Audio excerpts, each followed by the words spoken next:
오늘 우리에게 주실 하나님 말씀은 고린도전서 15장 57절로 58절 두 구절, 감사하는 성도의 삶입니다. 우리 한 목소리로 같이 읽겠습니다. 시작. 우리 주 예수 그리스도로 말미암아 우리에게 승리를 주시는 하나님께 감사하노니, 그러므로 내 사랑하는 형제들아, 견실하며 흔들리지 말고 항상 주의 일에 더욱 힘쓰는 자들이 되라. 이는 너희 수고가 주 안에서 헛되지 않을 줄 알미라. 아멘. 여러분, 우리가 세계 4대 종교를 아시죠? 처음에 우리 물론 기독교겠고요. 두 번째가 어떤 종교일까요? 불교겠고요. 또 세 번째가 이슬람교겠고, 네 번째가 힌두교. 이렇게 이제 인구 분포 대비 많은 사람들이 믿는 신앙이 있습니다. 그런데 이것을 종교라고 말하기는 어렵지만 우리나라에는 유교라는 것이 있죠. 유교 가운데 이제 제사 제도가 남아 있습니다. 지금 유교를 믿지는 않지만 아직도 많은 분들이 제사를 드려요. 석가모니가 어떻게 임종을 맞이했는 줄 아십니까? 석가모니는 80세 인도 중북부 어느 한 지역에서 너무나 평범하게 그 생을 마감합니다. 춘다라고 하는 사람이 이제 공양을 하기 위해서 음식을 석가에게 갖다 주었습니다. 그 석가모니가 그 음식을 먹고서 갑자기 얼굴색이 변하더니 다 먹지 못하고 이 음식은 갖다가 버려라 제자들에게 얘기를 한 뒤로 그 다음부터는 갑자기 들어 눕더니 시름시름 앓다가 얼마 안 있어서 죽게 됩니다.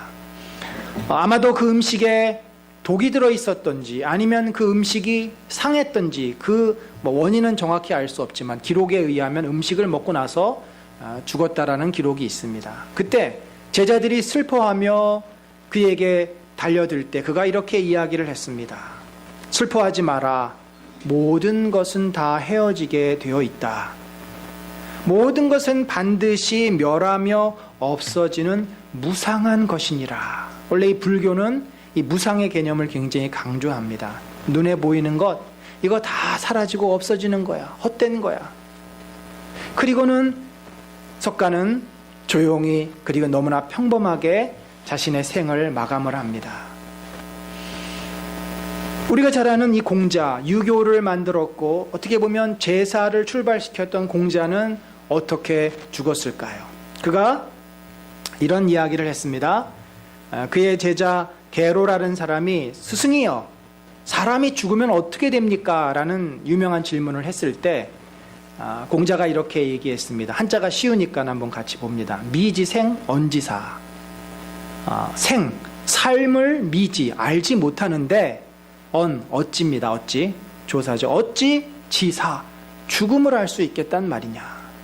그렇지 않습니까? 이 공자는 굉장히 솔직한 사람이었어요. 우리가 살아가는 이 땅의 많은 문제도 내가 모르는 것 투성인데 어떻게 사람이 죽은 다음의 문제를 알 수 있겠느냐. 그러니까 나는 죽음 이후에는 전혀 알지 못한다라고 솔직하게 고백을 한 거죠. 사실 많은 종교가 죽음의 문제에 대해서 별로 답을 하지 않습니다. 그런데 기독교만이 유일하게 너무나도 분명하고 너무나도 명쾌하고 그리고 증거까지 제시하면서 우리에게 죽음은 아무것도 아니다. 우리 모두는 예수 그리스도 안에서 이 죽음의 문제를 해결했노라 라고 바울은 고백을 합니다. 그가 오늘 읽은 이 말씀에 보면은 주 예수 그리스도로 말미암아 주 예수 그리스도를 통해서 그 때문에 우리에게 죽음의 문제를 이기게 하셨다. 우리에게 승리를 주셨다. 그것을 내가 감사한다. 이렇게 표현을 합니다. 여러분, 고린도전서 15장은요 보통 부활장이라고 이렇게 알려져 있습니다만 이 부활에 관한 이야기뿐만 아니라 죽음에 대한 문제, 더 근본적으로 죄에 대한 문제, 그러니까 죄와 죽음과 부활 다 이게 무엇입니까? 이게 구원이라는 개념이죠. 구원. 예수 그리스도께서 우리를 어떻게 구원하셨고 앞으로 어떻게 구원의 완성을 이룰 것인가를 말하는 장입니다. 오늘 우리는 감사절을 맞이해서 여러 감사의 제목이 있겠지만 제가 볼 때 성경에서 가장 우리가 감사할 수 있는 큰 제목이 바로 우리에게 승리, 죽음에 대한 승리를 주신 감사다라고 저는 확신합니다.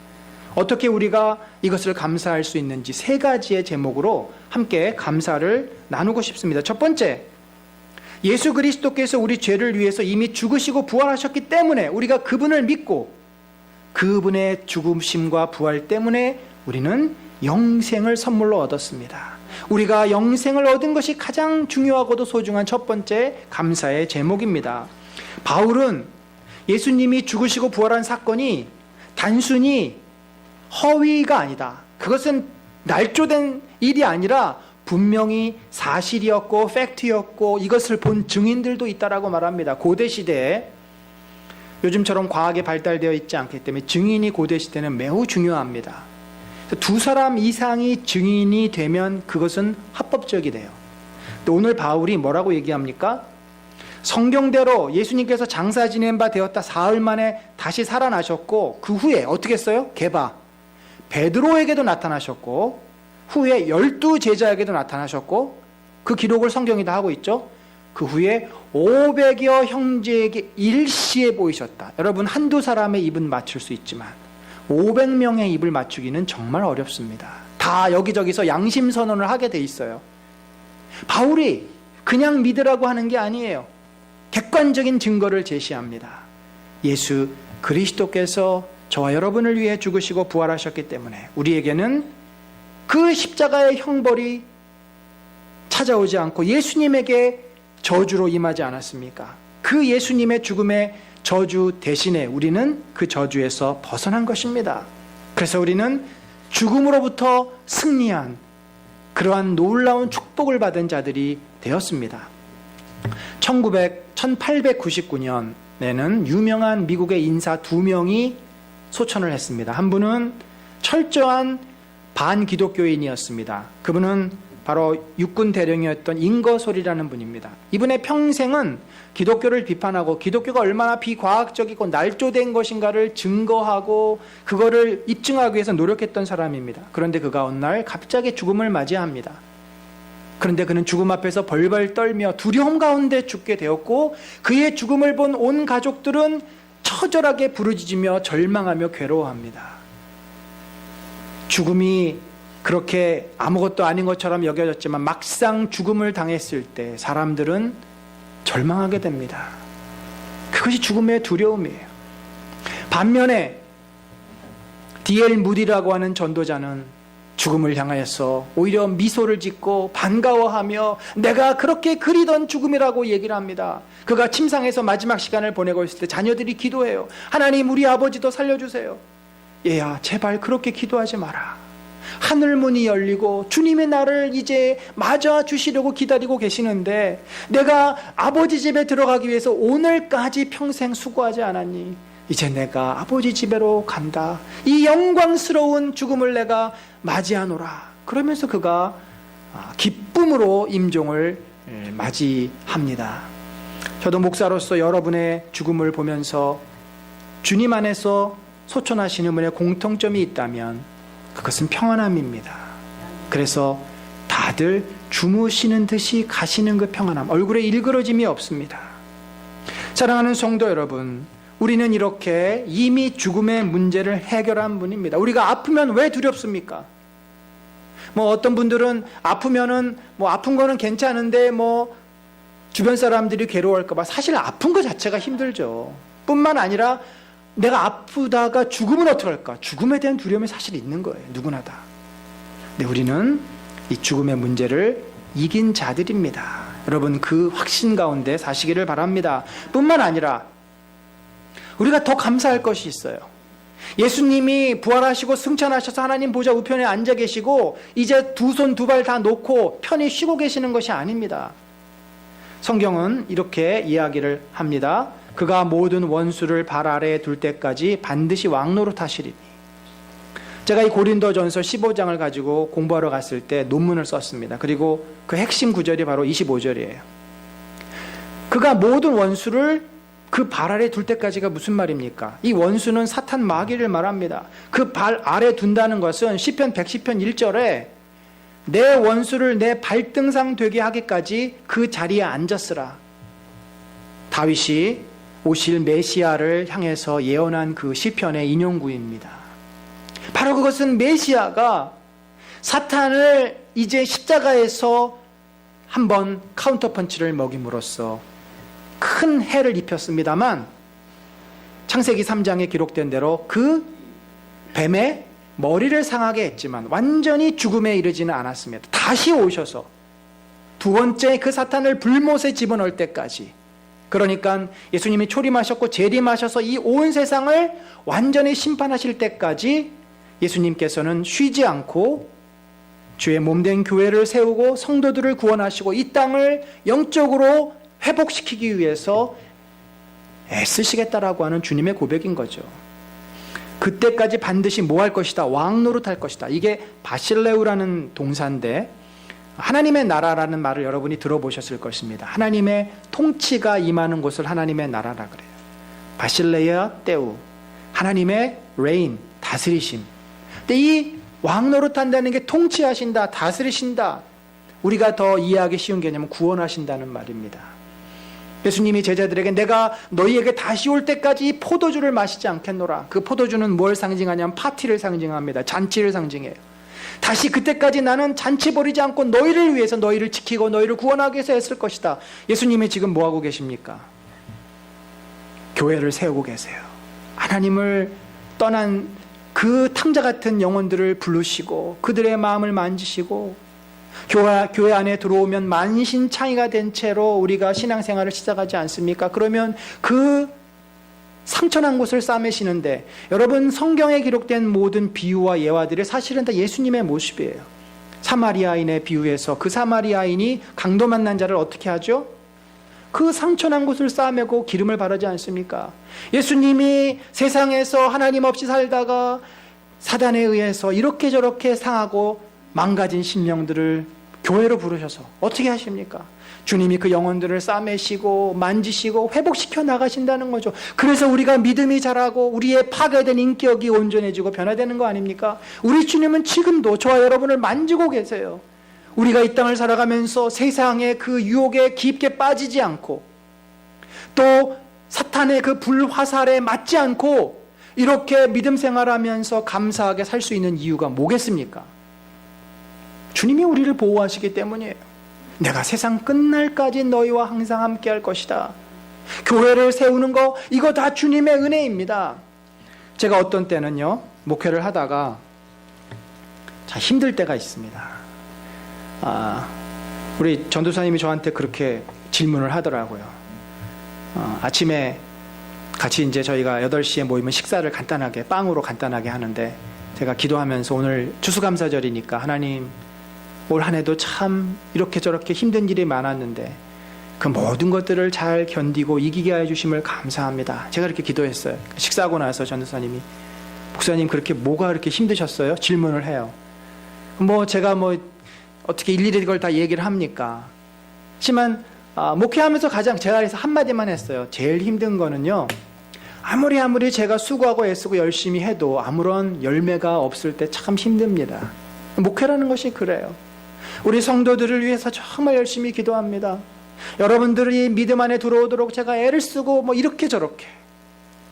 그런데 아무런 반응도 없고 아무런 변화도 없고 그런 모습들을 보면은 마음이 제가 너무 힘든 거죠. 그 힘든 거를 표현할 수는 없고 주님 앞에 그래서 기도를 하는 거죠. 주님, 우리 성도들이 정말 주님 앞에 온전한 모습으로 잘 세워졌으면 좋겠는데 그때가 언제입니까? 주님, 너무 힘듭니다. 그런데요, 제 마음속에서 그런 주님의 마음을 느꼈습니다. 얘야, 네가 많이 힘들구나. 그런데 나는 더 힘들단다. 나는 더 힘들어. 내 백성이 나를 사랑하지 않고 자꾸 세상으로 나가고 나에게 진심으로 예배드리지 않고 자꾸 딴 생각하고 하나님의 은혜를 사모하지 않고 세상에 빠져있는 모습을 내가 봐야 되는 거, 그거를 기다리는 게 너무나 힘들구나. 그럼 제가 그래서 깨달았어요. 주님이 참 우리 한 영혼을 회복시키고 살리기 위해서 지금 너무너무 애쓰고 계시는구나. 여러분, 이것이 은혜가 아닙니까? 이것이 우리가 두 번째로 감사할 내용이에요. 철로 역정을 읽어보세요. 이 존 버년의 책이지만 너무나 리얼하고 우리가 정말 믿음 생활한다는 것이 얼마나 어렵고 힘든지를 알 수 있는 책입니다. 우리가 정상적으로 하나님을 사랑하면서 세상에 빠지지 않고 천국까지 가는 그 길이 결코 쉽지가 않아요.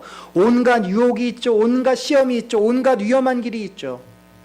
우리 주님은 저와 여러분을 그 길에서 지키고 계십니다. 그것이 우리가 감사의 두 번째 제목이에요. 마지막으로 감사할 것은 결국 우리가 이 믿음의 경주를 다 마치고 주님 앞에 간 뒤에 우리에게 어떤 것을 주세요? 부활의 영광을 주신다는 거죠. 예수님은 이미 그 영광을 우리에게 보여주셨습니다. 친히 몸소 부활하시고 영광스러운 몸을 제자들에게 보여주셨어요. 그리고 사도 바울도 빌립보서에서 뭐라 그래요? 내가 이 부활의 영광을 잡으려고 노력하며 달려간다.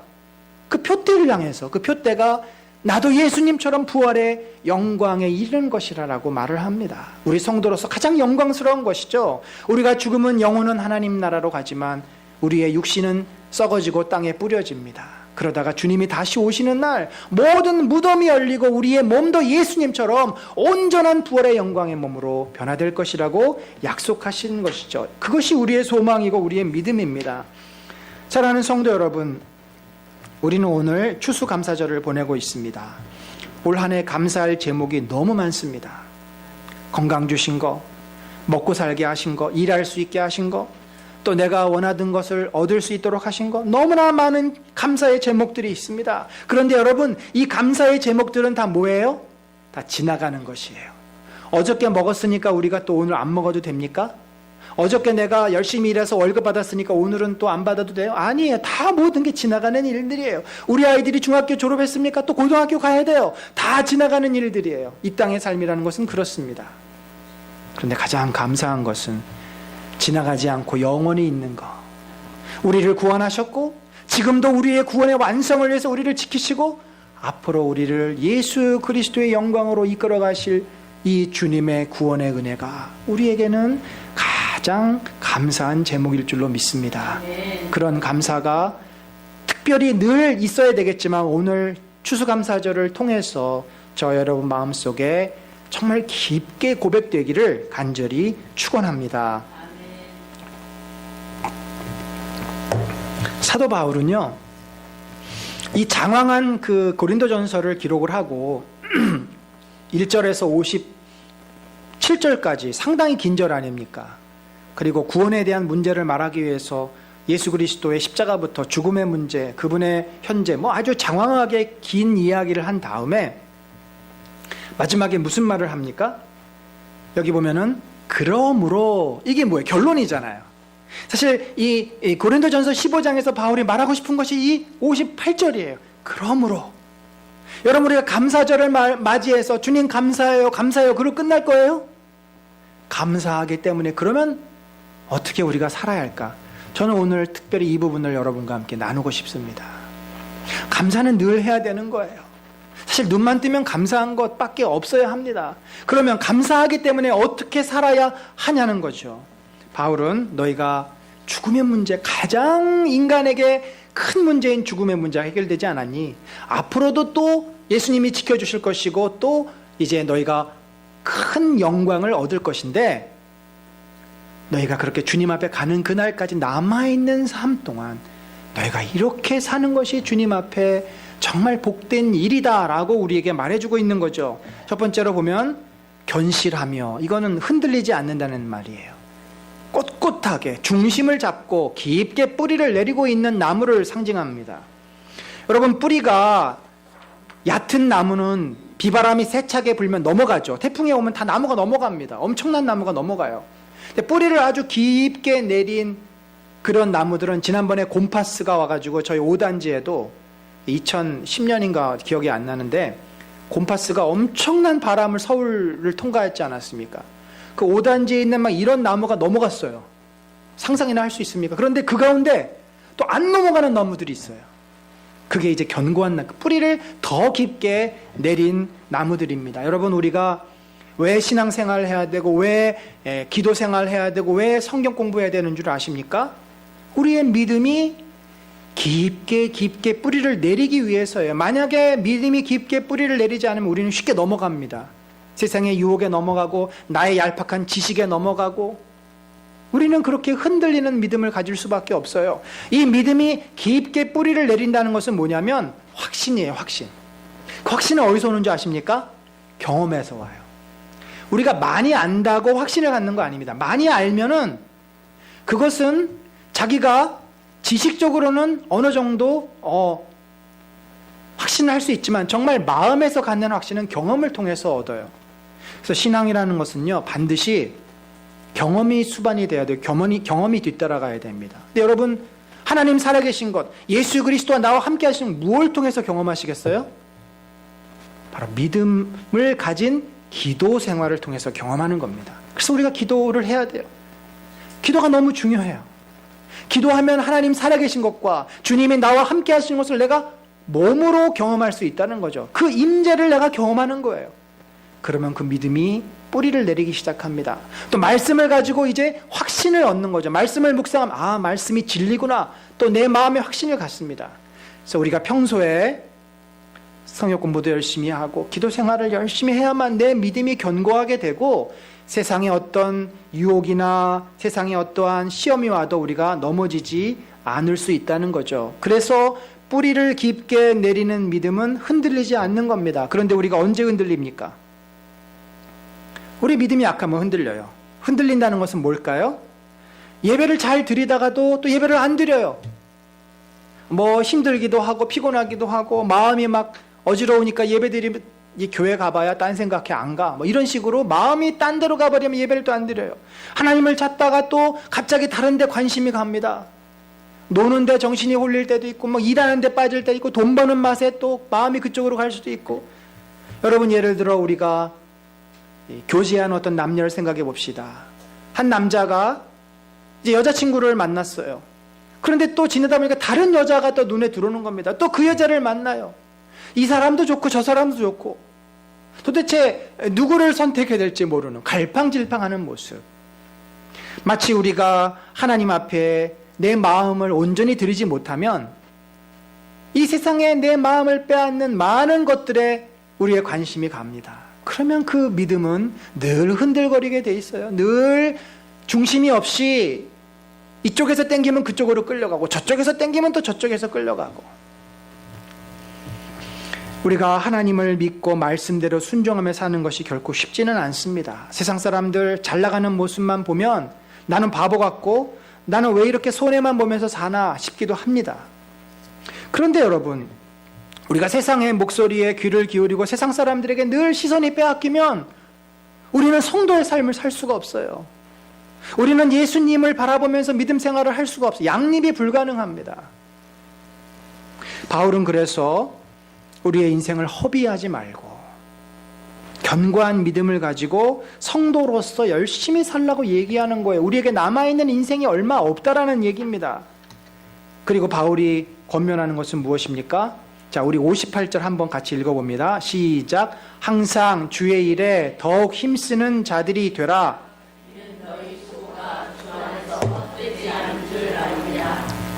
헛되다는 단어 여러분 꼭 기억하세요. 우리가 언제 속상하죠? 내가 뭘 했는데 다 그게 꽉 난 거예요. 어디에 투자했는데 손해를 왕창 봤어요. 내가 뭔가를 하기 위해서 열심히 시간을 내고 막 애를 썼는데 아무것도 된 게 없어요.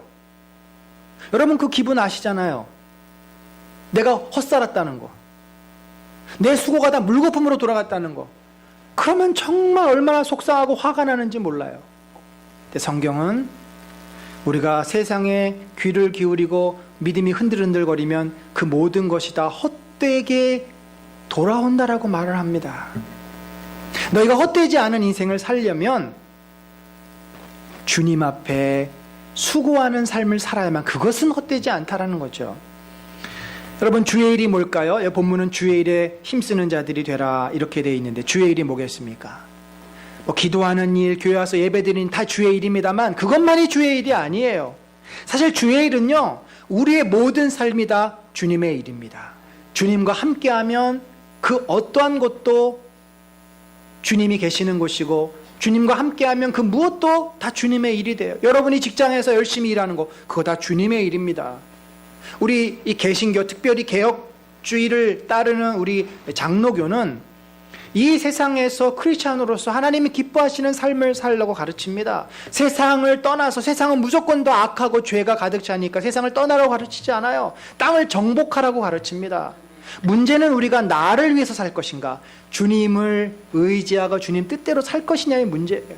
우리가 사회에 가서, 사회 속에서 예수 그리스도를 의지하고 주님의 기뻐하시는 직장생활, 주님이 기뻐하시는 사업, 주님이 기뻐하시는 일들을 하면은 그곳에 주님이 은혜도 주시고 영광을 나타내신다는 거죠. 사람을 만나도 죽게 하듯 하고 진실하게 하고 최선을 다해서 하면 세상 사람들은 우리가 주님과 함께하는 사람임을 알게 된다는 것입니다.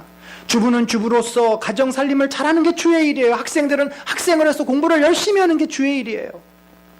그런데 내 욕심을 위해서, 나를 위해서 우리가 인생을 살면 그것은 주의 일이 아닙니다. 예를 들면 이런 거예요. 내가 누군가에게 선행을 베풀었어요. 구제했어요. 그런데 다 내 자신의 만족을 위해서, 내 의의를 세우기 위해서 했다면 그것은 주님의 일이 아닙니다. 사랑하는 성도 여러분, 사실 우리가 그 관점이 바뀌어야 돼요. 먹고 사는 거 우리가 신경 안 쓸 수 없습니다. 그런데 늘 우리는 이것이 주님의 일이라는 생각을 못해요. 주님이 나와 함께 하신다는 생각을 못합니다.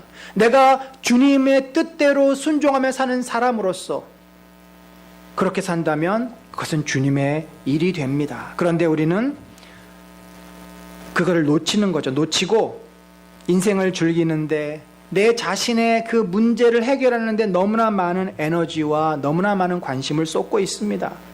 여러분, 이것은 다 지나갈 일들이에요. 중요하지 않습니다. 중요하지 않은 것이 아니지만 그것이 영원하지는 않습니다. 그렇기 때문에 우리는 진정으로 소중한 것을 분별해내고 거기에 우리의 마음에 관심을 쏟아야 되는데, 진정으로 소중하고 중요한 가치 있는 게 뭘까요? 바로 하나님을 사랑하는 일입니다. 여러분이 하나님을 사랑하는 일이에요. 그러면 우리가 예수님처럼 변해가요. 그런 마음으로 내가 직장 생활도 하고 아이들도 키우고, 그것이 주님이 기뻐하시는 주님의 일이죠. 그래서 우리는 건강한 가정 생활을 해야 되고, 건강한 직장 생활을 해야 되고, 건강한 교회 생활을 해야 되는 거죠. 여러분, 모든 일에 주님이 나와 함께 하심을 믿고 주의 뜻을 따르는 그런 복된 삶을 살기를 바랍니다. 그러기 위해서 우리가 진심으로 예배를 드리고, 우리 개인적으로 영적으로 깨어있기 위해서 기도 생활을 열심히 해야 돼요. 그것이 없이는 주님과 함께하는 삶을 살 수가 없습니다.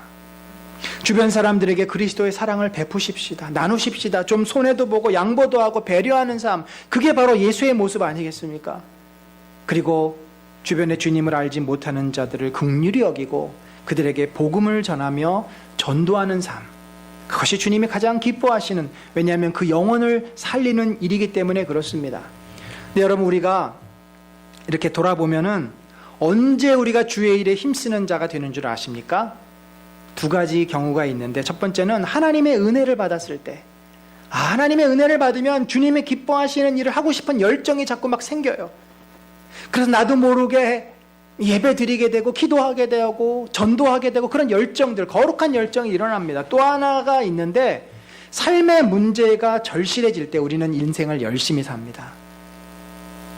경제적으로 어려워졌다든지 병이 걸렸다든지 무슨 인생의 큰 문제를 만났을 때 우리의 삶은 굉장히 절실해집니다. 그 문제에서 벗어나기 위해서 나는 막 애를 쓰고 용을 써요. 그때 우리는 하나님 앞에 인생을 열심히 살게 돼요. 요즘 이 시대가 점점 나태하고 게으르고 편한 것을 추구하는 시대가 됩니다.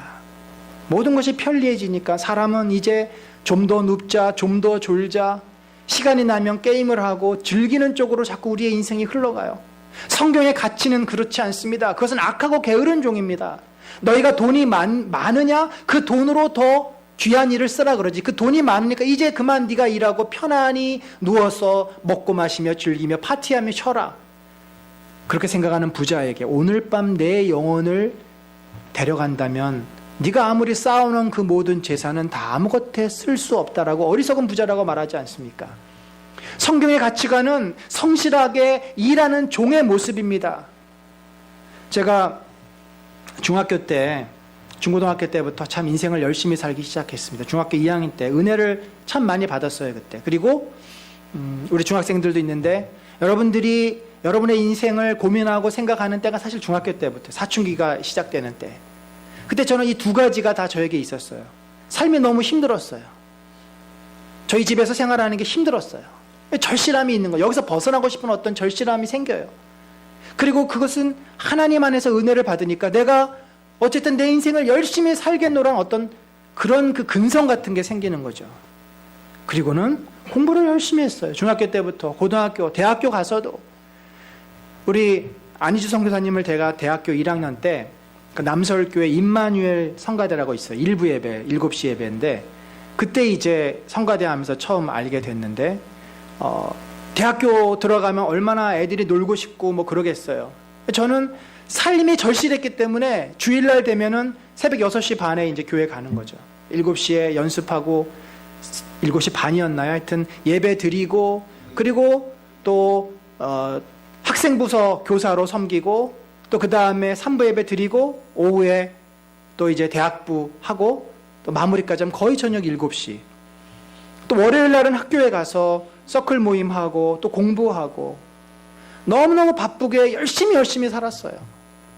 여러분 어찌 보면은 우리들이 하나님 앞에 이런 인생을 허비하지 않고 최선을 다하도록 부르심을 받은 자들이다 이렇게 볼 수 있습니다. 제가 지난번 계상교회 그 전도폭발 임상훈련 가가지고 참 감동받은 것이 그런 거예요. 그 교회 성도들을 이렇게 볼 때 지금 이분들의 삶이 결코 쉽지가 않아요. 어떤 분은 남편이 시인이라고 시를 쓰기 때문에 돈벌이가 없다 보니까 본인이 베이비시터 하면서 열심히 일을 해야 돼요. 일당 받으면서 이렇게 사는 거예요.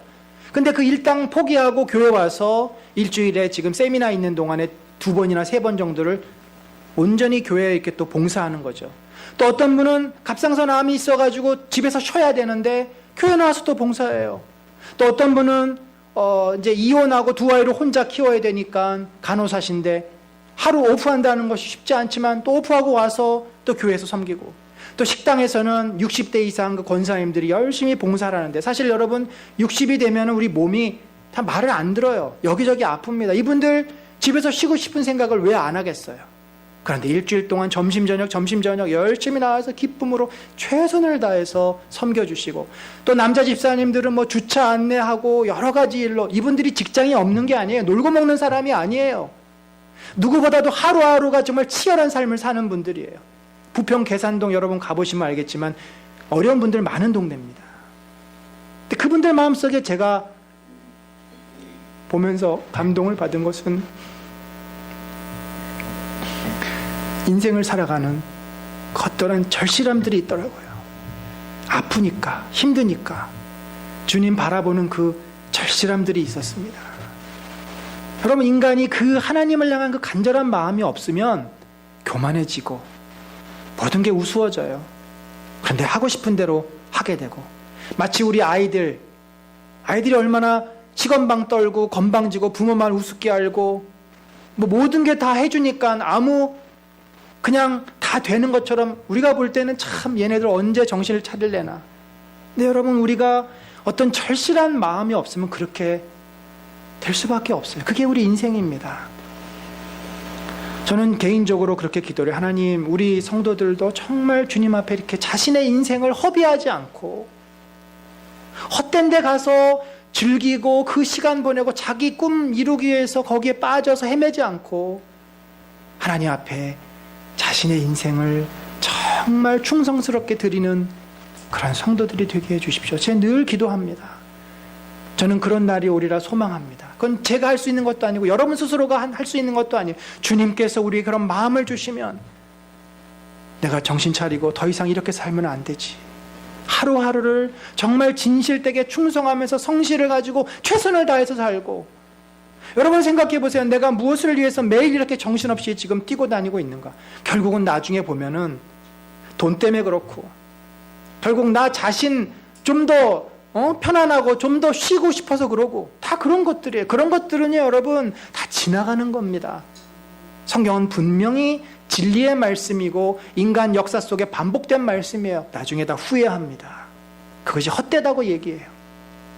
그래서 우리가 바울이 이 긴 15장을 말하고 결론으로 주의 일에 힘쓰는 자들이 되라. 그 수고가 결코 헛되지 않다. 너희에게는 영광이 될 것이고 보람이 될 것이고 하나님 앞에 큰 상급으로 너희에게 주어질 것이다. 사랑하는 성도 여러분, 이제 오늘 우리가 말씀을 정리하고 성찬의 기쁨을 누리기를 바랍니다. 여러분 삶이 힘드시죠? 저도 많이 힘듭니다.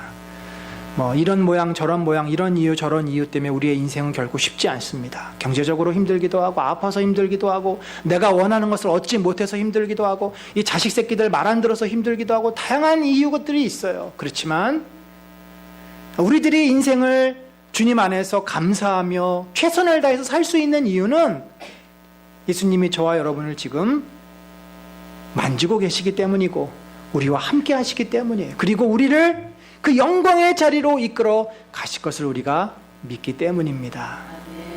그 확신과 소망을 가지고 감사하시면서 오늘 하루도 주 앞에 충성하시는 나에게 맡겨주신 이 속에서 주님을 위해서 내가 무엇을 할까 고민하시면서 주님이 기뻐하시는 뜻이 무엇인지 고민하면서 하루하루 충성하며 사는 저 여러분들 되시기를 간절히 축원합니다.